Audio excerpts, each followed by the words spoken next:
अब चलिए आगे बढ़ते हुए बात करेंगे नेटफ्लिक्स की एक ऐसी सीरीज की जिसे लेकर जो विवाद है वो लगातार गर्माता जा रहा है। ताबिश बिल्कुल, देखिए बयानबाजी हमने यहाँ पर दिखाई एक मामले में। अब इस सीरीज को लेकर भी काफी बयान देखने को मिल रहे हैं और वो ऐतराज है इस सीरीज के नाम को लेकर। दरअसल नेटफ्लिक्स की सीरीज घूसखोर पंडित को लेकर विवाद बढ़ा है। सीरीज के नाम को लेकर ब्राह्मण समाज में नाराजगी है और सीरीज के खिलाफ अब दिल्ली हाई कोर्ट में याचिका भी यहाँ पर दी गई है। फिल्म घूसखोर पंडित की रिलीज पर रोक लगाने की मांग इस याचिका में की गई है। याचिका में ये भी आरोप लगाया गया है कि फिल्म का जो शीर्षक है वो काफी अपमानजनक है, ब्राह्मण समुदाय की गरिमा और प्रतिष्ठा को वो ठेस पहुंचाता है और इसीलिए इसका नाम हटाना चाहिए और इसकी रिलीज पर रोक भी लगाने की मांग की गई है।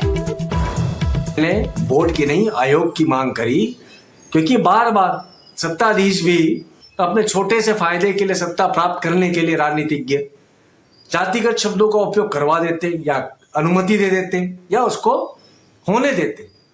ये दुर्भाग्यपूर्ण है। तो स्पष्ट है, हमें समझना होगा उस कथा का विषय सार क्या है। मैं नहीं जानता तो मैं ये नहीं कह सकता कि उसके अंदर पंडित शब्द यानी ब्राह्मण को अच्छा दिखाया बुरा दिखाया, बिना देखे मैं नहीं कह सकता।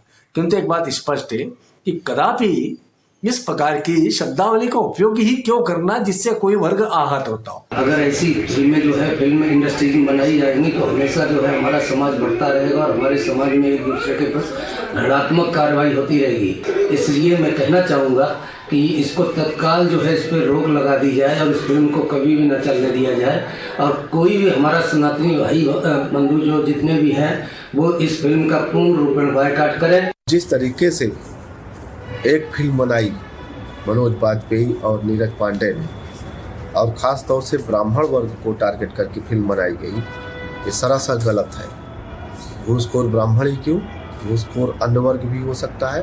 बॉलीवुड का हमेशा से दोहरा चरित्र रहा है और टोटल फंडिंग से ऐसी पिक्चरें बनती है जिससे समाज का पतन हो, समाज में जहर घोल सके। सनातन को अगर पतन करना है तो ब्राह्मणों को तोड़ दो, अपने आप धर्म पतन की ओर चला जाएगा।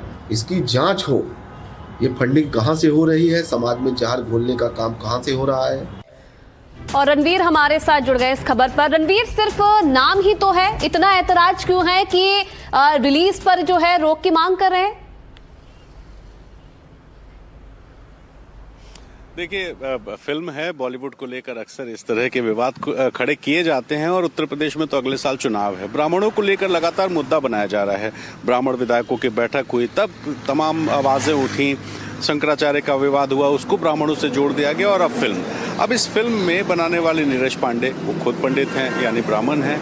एक्टिंग करने वाले मनोज वाजपेयी खुद ब्राह्मण है, लेकिन बावजूद उसके आपत्ति इस बात को लेकर के है कि इस नाम में पंडित शब्द का इस्तेमाल क्यों किया गया, जबकि पंडित कौन है? पंडित मतलब जिसको ज्ञान हो, लेकिन यहाँ पर उसको ब्राह्मण समाज से जोड़ा गया है कि ब्राह्मण समाज को लेकर के आपत्ति है। और ये जो फिल्मों के नामों को लेकर के, फिल्मों के सीन्स को लेकर के ये विवाद अक्सर उठते रहे हैं, बॉयकॉट की धमकियाँ दी जाती रही हैं और उसी कड़ी में ये नया विवाद है। अभी तो सिर्फ फिल्म का टीजर आया है, किसी को नहीं पता है कि जो घूसखोर पंडित है असल में उसकी कहानी क्या है। अभी टीजर आया है, टीजर के बाद उसका ट्रेलर आएगा, ट्रेलर के बाद उसकी फिल्म जब लॉन्च होगी तब पता चलेगा कि फिल्म का कंटेंट क्या है। लेकिन टीजर में नाम को लेकर के जो आपत्ति दर्ज कराई गई है उसमें साधु संत भी कूद पड़े हैं, ब्राह्मण महासभा के लोग भी कूद पड़े हैं और राजनीतिज्ञ भी कूद पड़े हैं, क्योंकि अपने अपने तरीके से सबको आपत्तियां बिल्कुल रणवीर, तो जैसे कि आपने बताया कि सिर्फ टीजर रिलीज हुआ है लेकिन उससे पहले इतना विवाद खड़ा हो गया। रिलीज के बाद क्या ये विवाद और बढ़ेगा, ये भी देखने वाली बात है। बहुत धन्यवाद आपका तमाम जानकारी के लिए। बिल्कुल, अब देखिए ये सीरीज कैसी होगी ये तो वक्त बताएगा, लेकिन एक कंट्रोवर्सी के बाद चर्चा में जरूर यहाँ पर ये सीरीज आ गई है।